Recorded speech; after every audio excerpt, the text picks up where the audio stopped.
John Mitchell stood in the kitchen of the home he had renovated with his own hands, running his fingers along the granite countertop he'd installed 3 summers ago. 15 years of marriage to Emily had taught him patience, a virtue he'd needed in abundance when dealing with her family. He remembered the first time he'd met Emily at State College. She was the pretty girl from the wealthy family who somehow saw something in him that others missed. "You're real," she'd told him on their 3rd date. "Everyone I know is playing a part in some ridiculous social drama.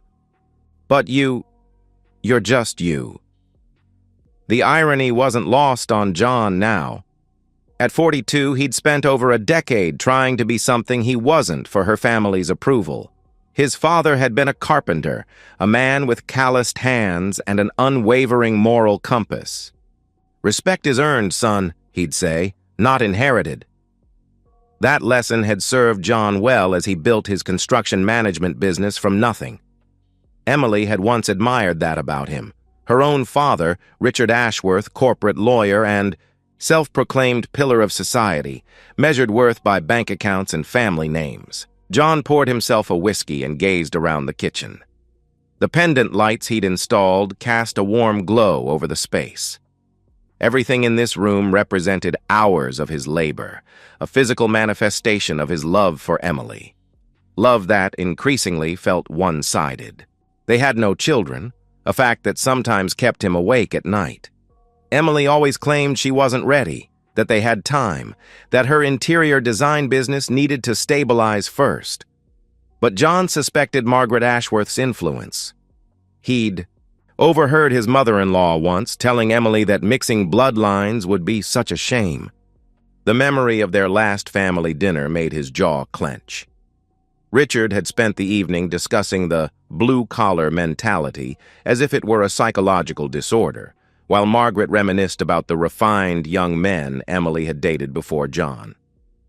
Emily had squeezed his hand under the table and whispered, "They don't mean anything by it," but her defense stopped there.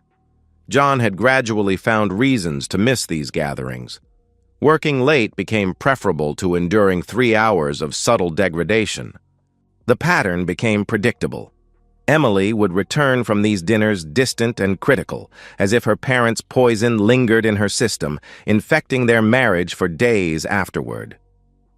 Recently, though, Emily had been pushing harder for his attendance. "They're really trying to be better, John," she'd insisted last week, a brittle smile on her face. "I've been planning something special, something that will change everything." The sound of keys in the front door pulled John from his thoughts. Emily appeared in the doorway, cheeks flushed, eyes bright with an almost manic energy. "John, I need to tell you something important," she said, setting down her purse and checking her phone quickly before turning to him. "Mom and Dad are hosting a very important family dinner next Friday. I need you there. It's going to change everything between you and my family. Forever." John noticed how she checked her phone again, a secretive smile playing across her lips. Something about her nervous excitement felt different this time. Rehearsed, somehow. "Dangerous. Whatever you say, Em," he replied, raising his glass in mock toast. "I wouldn't miss it for the world." Over the next 7 days, John watched Emily with growing unease. 15 years of marriage had made him fluent in her moods and habits, and something had shifted dramatically. The changes were subtle at first. Her phone constantly flipped face down, hushed conversations that ended abruptly when he entered a room, vague explanations for extended absences. On Tuesday, she claimed she'd spent 3 hours at a fabric store selecting materials for a client. When he asked to see the samples, she stammered that she'd left them at the office. "I'll bring them home tomorrow," she added hastily, not meeting his eyes.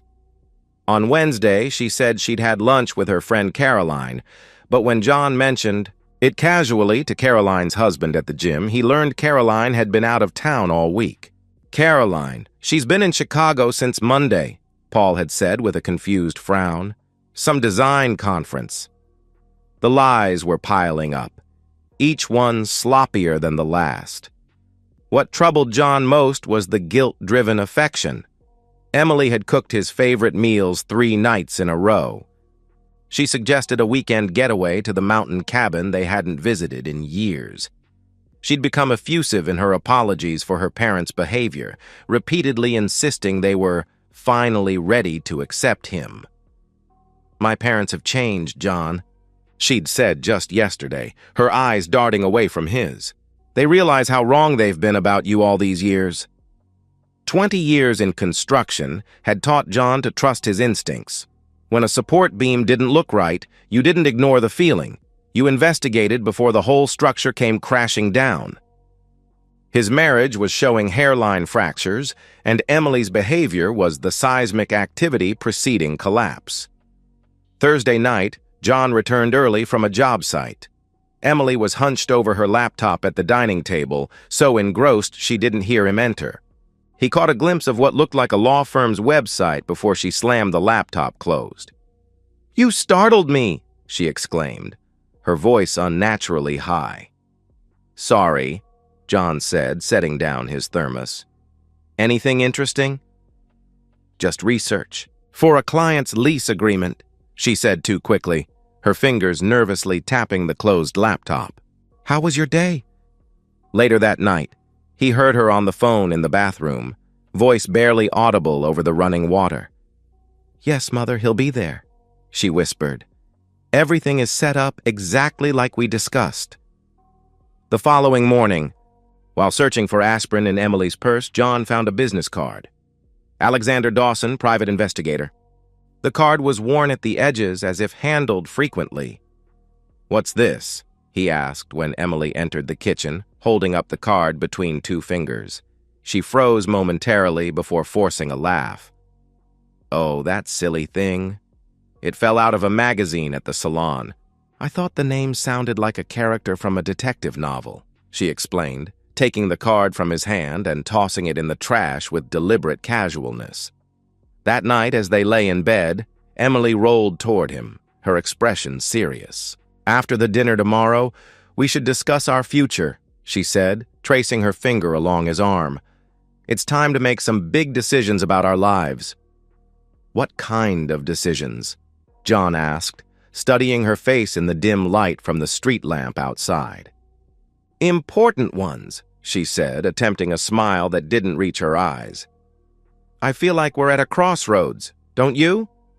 John nodded, his suspicion hardening into certainty. "Crossroads," he repeated. "That's exactly where we are." Later, as Emily slept beside him, John stared at the ceiling, his mind racing. His wife was planning something, and whatever it was, her parents were involved. The dinner tomorrow wasn't a reconciliation. It was an ambush. He considered refusing to go, but Emily's recent desperation suggested this was crucial to whatever she had planned. She needed him there.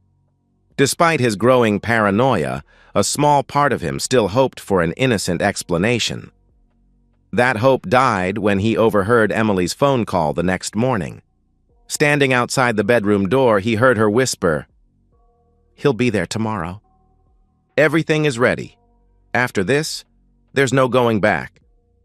"I ran into Diane this morning," John said casually, as Emily hurried around the kitchen the day before the dinner. "She mentioned the yoga studio on Pine Street has been closed for renovations. For weeks, apparently." Emily's hand stilled on the coffee mug she'd been washing. "Diane must be confused.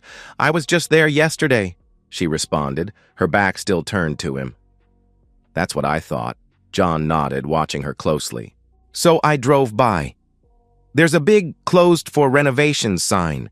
Has been since early last month, according to the dates." The color drained from Emily's face as she slowly turned around. I meant the one on Oakwood, not Pine," she stammered, her eyes flickering toward the door as if calculating an escape route. John pulled out his phone. "That's weird because I checked our credit card statement. You've been charging yoga classes at Pine Street Yoga every Tuesday and Thursday," he continued, scrolling through the screen, keeping his voice neutral. "But there are also charges at the Westfield Hotel on those same afternoons. And purchases at Barton's Menswear, items that aren't my size." Emily's coffee mug slipped from her hands, shattering against the sink. "It's not... I can explain," she gasped, pressing her palms against her eyes, shoulders heaving. After a moment, she looked up, tears streaming down her face. "I've been meeting with someone," she admitted, her voice breaking. John felt ice in his veins despite having suspected this. "Who?" he asked, his voice dangerously quiet. "A marriage counselor," she said quickly, wiping away tears. "I wanted to surprise you. He specializes in family dynamics and in-law relationships. I've been seeing him at the hotel because I didn't want you to know I thought our marriage needed help." "And the clothes?" he questioned, his gaze unwavering. "A birthday gift for Daddy," she whispered, unable to meet his eyes. "I wanted something special for him this year." John studied his wife's face, the face he'd woken up to for 15 years. Her explanation was plausible, but her delivery felt rehearsed. Her eyes darted away when she mentioned her father, and she twisted her wedding ring anxiously. Her tell when she was lying. "I see," he said finally, his face revealing nothing of his thoughts. Emily crossed the kitchen and clutched his hands. "Please don't be angry. Tomorrow's dinner is so important," she pleaded. "I've been working with this counselor to create the perfect environment for reconciliation with my parents. They're finally ready to accept you." Her desperation was palpable. This was the third time she'd confirmed his attendance at the dinner, even offering to buy him a new suit for the occasion. "After tomorrow night," she kept saying, "all our problems will be handled. Everything will be different." John squeezed her hands and smiled reassuringly. "I'll be there, Em, don't worry," he assured her, his voice gentle despite the storm raging inside him. Relief washed over her face, but the anxiety lingered in her eyes. After Emily left for what she claimed was a client meeting, John opened his laptop and logged into their joint email account. He found what he was looking for almost immediately, a notification for a voicemail from a number he didn't recognize. Delivered to their shared virtual assistant service, he played the message. "Mrs. Mitchell, this is Sandra from Keller and Associates. Mr. Burke wanted me to inform you that we've prepared the documents as requested. We're finalizing everything to ensure maximum advantage in the situation you described. Please confirm your appointment for Thursday to review before Friday's event. We need your signature to proceed as planned." John sat motionless for several minutes after the message ended. The pieces clicked into place with devastating clarity. There was no marriage counselor, no reconciliation dinner. Emily was planning to blindside him with divorce papers at her parents' house, a public humiliation designed to catch him off guard. The strategic timing made sense now. Friday was the end of the financial quarter. His business had just completed 3 major projects with substantial payouts. The Ashworths had always seen him as a temporary inconvenience in their daughter's life. Now they were helping her extract maximum value before discarding him. John's hands trembled as he picked up his phone, not with fear, but with a cold, controlled fury. He dialed a number. "Mike? It's John Mitchell," he said when the line connected. "Remember when you said you owed me a favor after I rebuilt your cabin? I need it now. I understand you're still working as a PI. I need a rush job. Everything you can find on my wife's activities over the past 3 months. Yes, Emily. And I need it before tomorrow night." His next call was to his college roommate, now a senior partner at a law firm across town. "Paul, I need your help." "Tonight, if possible," he explained, his voice steady despite the circumstances. "It's about protecting my assets." "Yes, it's as bad as it sounds." Finally, he called his father. "Dad, remember those copies of my legal documents you insisted on keeping in your fireproof safe? I need you to overnight me the prenup that Emily's parents made us sign," he requested. "Yes, that one. The ironclad agreement they were so smug about. It's about to become very important." As John ended the call, he heard Emily's car in the driveway. He cleared his browser history, closed his laptop, and took a deep breath. When she entered, he greeted her with a smile that revealed nothing of what he now knew. "I've decided to attend the dinner tomorrow," he said calmly, watching her reaction carefully. "You're right. It's time to resolve things with your family." Emily's expression flickered between relief and something darker. Fear, perhaps, or guilt. "Thank you," she whispered, avoiding his gaze. I'm sorry for what's about to happen, but it's for the best. Yes, John agreed, his voice steady. I believe it will be. The overnight package from John's father arrived at 10 a.m., a thick envelope containing the prenuptial agreement that Richard Ashworth had insisted upon 15 years ago. John remembered Richard's smug expression as he'd slid the document across the table. Just a formality to protect my daughter's interests. John spread the pages across his home office desk, reviewing the terms with fresh eyes. The agreement had been designed to protect Emily from John's potential failures, a safety net for the wealthy heiress gambling on a blue-collar husband. The irony was exquisite.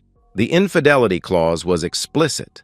Adultery by either party would forfeit their claim to the other's premarital assets, business interests, and even jointly acquired property if the betrayed spouse had contributed more than 60% of the purchase or improvement value. John had renovated their entire house with his own hands. Under the agreement, Emily would lose everything. His phone rang. Mike Conway, the PI. John, I've got everything. It's worse than you thought. Much worse, Mike informed him, his voice grim. An hour later, John sat in Mike's cluttered office, staring at dozens of photographs spread across the desk. Emily and a man identified as Gavin Brooks, entering hotel rooms, embracing in a restaurant alcove, walking hand in hand through a park on the other side of town. The timestamps showed a relationship spanning at least 4 months. Gavin Brooks, Mike explained, shuffling through his notes. 45 tech entrepreneur, recently divorced, wealth estimated at $50 million. Member of the Oak Ridge Country Club, same as your in-laws. They know him socially, John murmured, picking up a photo of Emily laughing as she fed Gavin a bite of dessert. Mike's expression darkened. They know him intimately. Your in-laws have hosted him for dinner at least 12 times in the past year, he revealed. Based on my sources, they've been actively facilitating this relationship. John's jaw tightened. You mean they've been playing matchmaker while I'm still married to their daughter? Exactly, Mike confirmed. He slid a small digital recorder across the desk. You should listen to this. My associate placed a legal recording device in a public space where your wife and mother-in-law were meeting. Everything captured is admissible. They were speaking loudly in a restaurant booth with no reasonable expectation of privacy. John pressed play. Is everything arranged for Friday? Margaret Ashworth's clipped tones were unmistakable. Yes, Mother. The papers will be ready. John has agreed to come. Emily's voice sounded strained. Perfect. Richard believes that presenting him with divorce papers in front of the family will make him more likely to accept his fate gracefully. Men like him value their pride above all. He won't want to make a scene. I still don't understand why it has to be so public. Emily sounded uncertain. Because, Margaret's voice hardened, ripping the bandage off quickly is kindest. And having witnesses ensures he behaves appropriately. Gavin will be waiting to hear the news. He's quite eager to make things official with you. I know. A pause. I just wish— Stop it, Emily. You've been wishing for 15 years. It's time to correct your mistake. Your father and I have arranged everything. John won't fight the terms. He doesn't have the resources or connections. By this time next week, this unfortunate chapter will be closed. The recording ended. John sat motionless, the final pieces falling into place. There's one more thing, Mike said quietly. Your wife has been meeting with a high-end divorce attorney for weeks. They've drafted papers seeking alimony based on your recent business success and claiming she contributed significantly to your company's growth through her connections and social capital. John laughed, a short, harsh sound. They have no idea what they're walking into, he remarked, his eyes cold. What are you going to do? Mike asked, leaning forward. Exactly what they're expecting, John replied, gathering the photographs into a neat stack. I'm going to attend their dinner. I'm going to listen to their carefully rehearsed speech. And then, he smiled thinly, I'm going to teach the Ashworth family about consequences. John spent the rest of the day preparing his counterattack. He met with his attorney, reviewing the prenuptial agreement and preparing counter-divorce filings citing adultery with documentary evidence. He contacted his accountant to protect his business assets.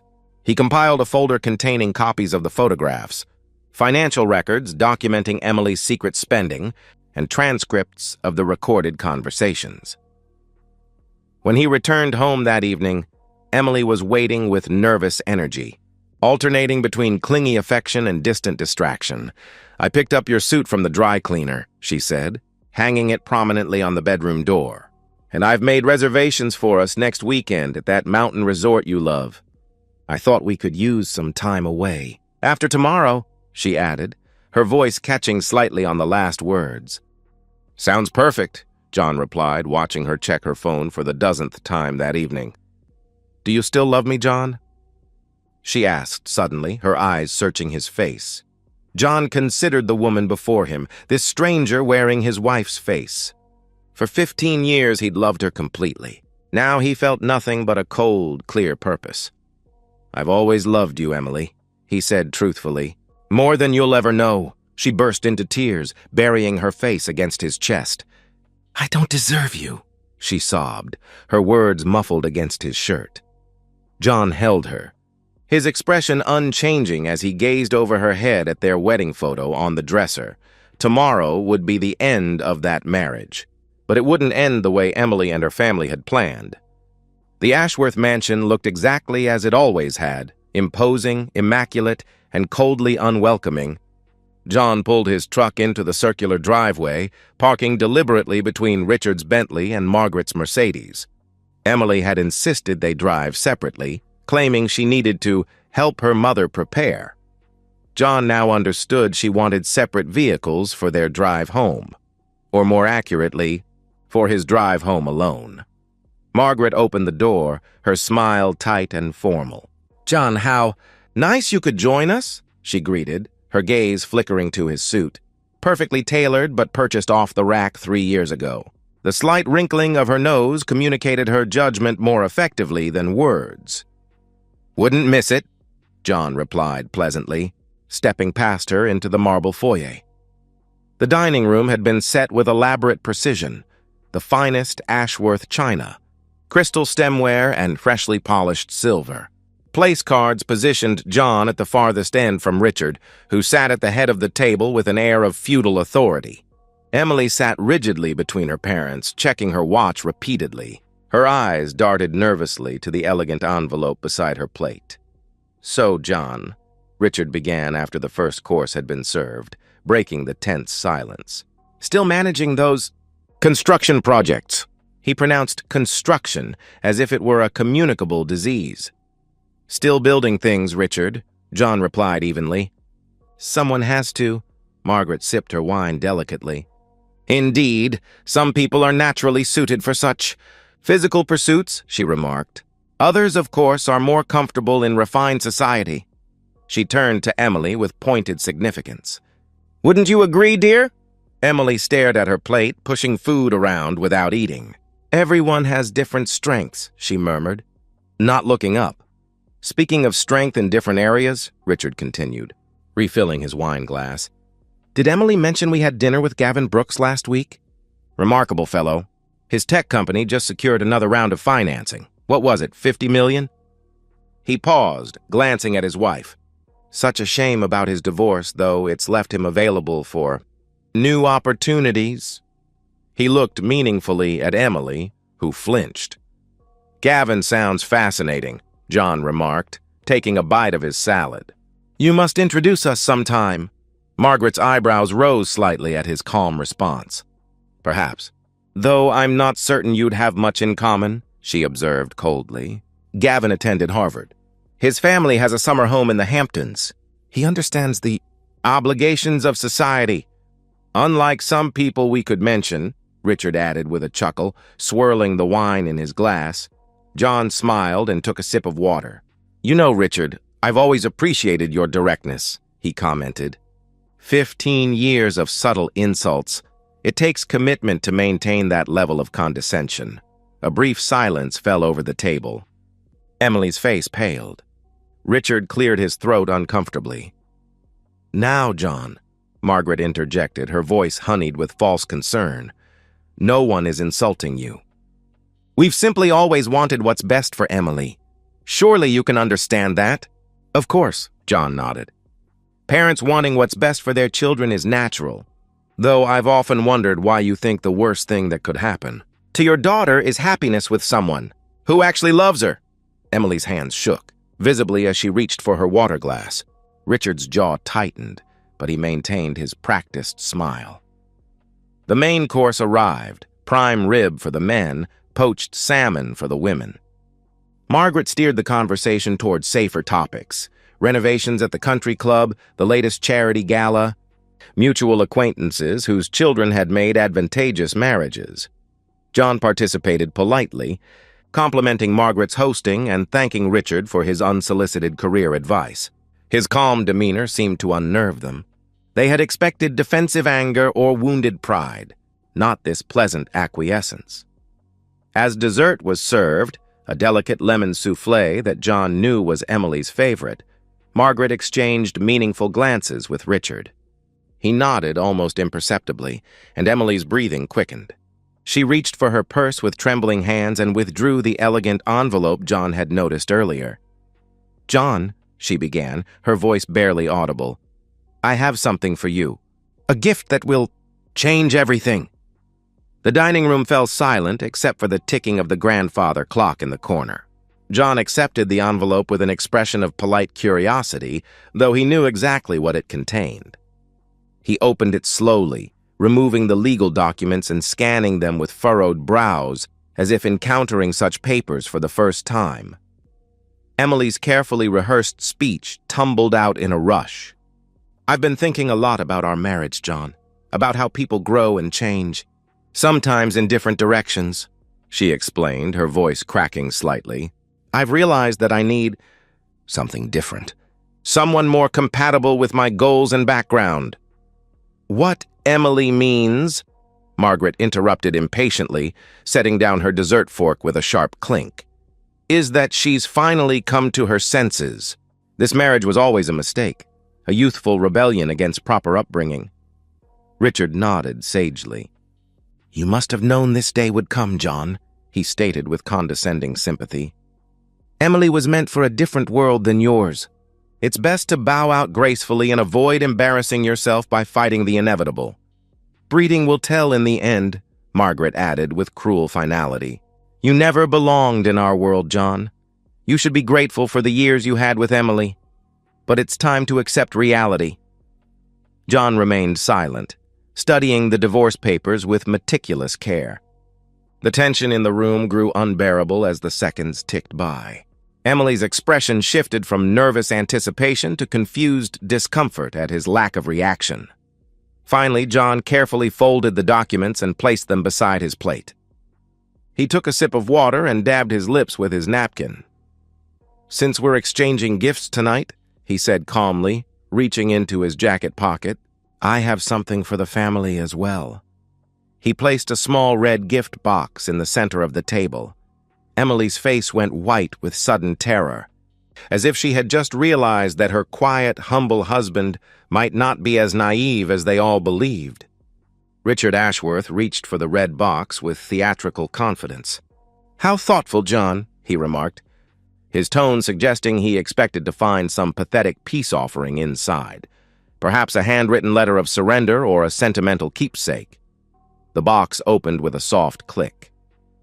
Richard's expression shifted from smug curiosity to stunned horror in an instant. The color drained from his face as he lifted a photograph from the top of a thick stack of documents. The image, crystal clear and date-stamped, showed Emily and Gavin Brooks embracing passionately outside a hotel room. "What is this?"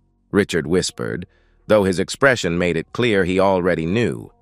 Margaret snatched the folder from her husband's limp grasp, her social composure crumbling as she flipped through photograph after photograph.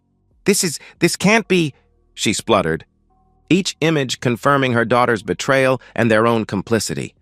How did you, Emily stuttered, her voice barely audible as she stared at the evidence of her affair spread across the table. John maintained his calm demeanor, taking another sip of water before responding. "You assumed I was too stupid or too weak to protect myself," he said quietly. "That was your first mistake. You see, I've had months to prepare for this moment. Every hotel visit, every lie, every secret phone call, I documented it all." He turned to Richard, whose face had flushed from shock to anger. There's more in that folder you might find interesting. Financial records showing Emily's secret spending on her affair, transcripts of recorded conversations, legally obtained, I assure you, planning my humiliation tonight, and documentation proving the timeline of the affair. Margaret's hands trembled as she continued flipping through the evidence. This is an invasion of privacy, she sputtered indignantly. We'll sue you for... For what? John interrupted, his voice sharp for the first time that evening. For legally documenting my wife's adultery? I think you'll find that difficult to pursue, especially given what else is in that folder. John withdrew another document from his inner pocket and placed it on the table. Do you recognize this, Richard? It's the prenuptial agreement you insisted on 15 years ago, he explained calmly. You were so concerned about protecting Emily from my uncertain prospects that you created an ironclad contract. Ironically, it protects me instead, he tapped a paragraph highlighted in yellow. Section 8.3. In the event of proven infidelity by either party, the offending spouse forfeits all claims to the other's premarital assets, business interests, and jointly acquired property if the betrayed spouse contributed more than 60% to the purchase or improvement value. Richard's legal mind processed the implications immediately. That's our house, he muttered, his voice hollow as realization dawned. Correct, John confirmed with a slight nod. The house I renovated entirely with my own hands, adding more than double its original value. My construction business, which was established before our marriage. Even my father's property that I inherited. His voice remained steady. Emily gets nothing. Emily's composure finally shattered completely. John, please, she sobbed, reaching across the table toward him. I never meant for it to go this far. They pushed me toward Gavin, convinced me you were holding me back. They promised to support me through the divorce. I made a terrible mistake. The mistake, John cut in. His eyes locked on hers. Wasn't the affair? Emily. It was allowing your parents to convince you that love and loyalty are less important than social status and family connections. It was believing that I would simply crumble when confronted with your betrayal. Richard slammed his fist on the table, causing the crystal to rattle. This is absurd, he growled. I have connections with every major law firm in this city. You can't possibly think you'll win against us. I don't need to win against you, Richard. I've already won, John replied with quiet confidence. He reached into his pocket again and produced a letter from his attorney. This outlines the ironclad nature of our case. I filed counter-divorce papers citing adultery this morning. Copies of all evidence have already been sent to my attorney, your country club board of directors, and several prominent members of your social circle. Margaret gasped, her social mask cracking completely. You wouldn't dare, she hissed, her face contorted with fury. I already have, John replied simply. Your attempt to destroy me quietly has guaranteed your very public destruction instead. Emily looked between her parents and John, the full magnitude of their miscalculation finally dawning on her. But what about us? 15 years of marriage, she pleaded, tears streaming down her face. Ended the moment you decided I wasn't good enough for you, John finished for her. The moment you conspired with your parents to humiliate me. The moment you chose Gavin Brooks over the man who has loved you unconditionally for 15 years. He stood up, straightening his off-the-rack suit with dignity. You spent 15 years trying to convince me I wasn't good enough for your family. Tonight you've proven you were right, but not in the way you intended. I was always too good for this family. As John walked toward the door, Richard found his voice again. This isn't over, Mitchell. You have no idea who you're dealing with, he threatened, rising from his chair. John paused in the doorway, turning back one last time. Actually, Richard, I know exactly who I'm dealing with now. That's why I've already won. Emily rushed after him, tears streaming down her face. John, please, you can't just leave like this. We need to talk about this, she begged, grabbing his arm. There's nothing left to say, Emily. You made your choice, John responded, his voice softening slightly. I hope someday you realize what you threw away for your parents' approval, and a man who'll discard you the moment this scandal breaks. As he walked out the front door, John could hear Margaret's hysterical voice on the phone. "Police! Yes, I need to report stolen documents, personal property taken from my home," she shrieked. John smiled grimly as he slid into his truck. The officers would arrive to find a family in chaos, with evidence of adultery spread across their dining table. Margaret's impulsive call would only publicize their humiliation further. As he drove away from the Ashworth mansion for the last time, John felt no triumph, no vindication, only a profound relief that the charade was finally over. 6 months later, John stood at the windows of his new apartment, a sleek high-rise unit with clean lines and uncluttered surfaces. Gone were the ornate furnishings Emily had insisted on, replaced with modern, functional pieces that suited his preferences. The morning light streamed through the floor-to-ceiling windows, illuminating the space that had become his sanctuary. The divorce had proceeded exactly as his lawyer predicted. Emily's adultery, thoroughly documented and witnessed, made the legal proceedings swift and decisive. The prenuptial agreement, originally designed to protect the Ashworths' precious daughter, had instead left her with precisely what they had specified 15 years earlier: nothing. John sipped his coffee, watching the city come alive 20 floors below. The aftermath had been both swift and devastating for the Ashworth family. The country club board, comprised mostly of conservative families who prized reputation above all else, had quietly asked Richard and Margaret to withdraw their membership. Emily's affair had become the scandal of the season, made worse by evidence that her parents had actively facilitated her infidelity. Richard's law firm, concerned about the potential impact on their client relationships, had suggested an early retirement package, which he'd had no choice but to accept. Margaret's carefully cultivated social circle had abandoned her completely, unable to overlook both the adultery and the family's public humiliation. Emily had moved back to her parents' mansion, her interior design career in shambles. The scandal had cost her most of her high society clients, who couldn't risk association with such impropriety. Gavin Brooks, the tech entrepreneur who'd been so attentive during their secret affair, had ended their relationship within days of the public exposure. His company was pursuing an IPO, and a scandal involving adultery didn't fit his image as a responsible corporate leader. The irony wasn't lost on John. The family that had spent 15 years looking down on him from their perceived social height had fallen completely, destroyed by their own arrogance and deception. Meanwhile, John had thrived. His construction business had actually benefited from the scandal. The story of a hard-working man betrayed by his socialite wife and her elitist family had resonated with many of his blue-collar clients. He'd secured 3 major commercial contracts in the past month alone. His personal life had taken an unexpected turn as well. He'd met Sarah, a kindergarten teacher, at a friend's barbecue 2 months ago. Their relationship was still new, but refreshingly honest. She appreciated his work ethic and straightforward nature without needing her parents' approval or social validation. John's phone buzzed with a voicemail notification. Emily's number, again. Her 7th call this month. He clicked play, his expression impassive as her voice filled the room. "John, it's me. Please call me back," she pleaded, her voice breaking. "I've been thinking about everything. About us.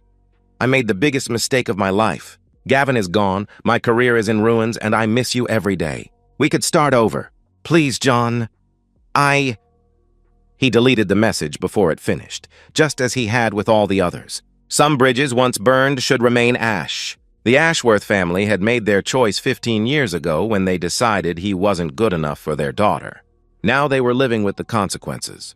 John finished his coffee and grabbed his jacket. He had a construction site to oversee, dinner plans with Sarah, and a future that was finally completely his own. And so, we've reached the end of today's story. Was it what you expected, or did it take a twist you didn't see coming? I'm curious to hear your thoughts. Share them in the comments below, and let's get a conversation going. If this story kept you hooked, make sure to hit that like button. And if you're new here or just haven't subscribed yet, now's the perfect time to join our community. I bring you fresh, captivating stories every day, so click that subscribe button and turn on notifications so you never miss out. Thanks for watching, and I'll see you in the next one.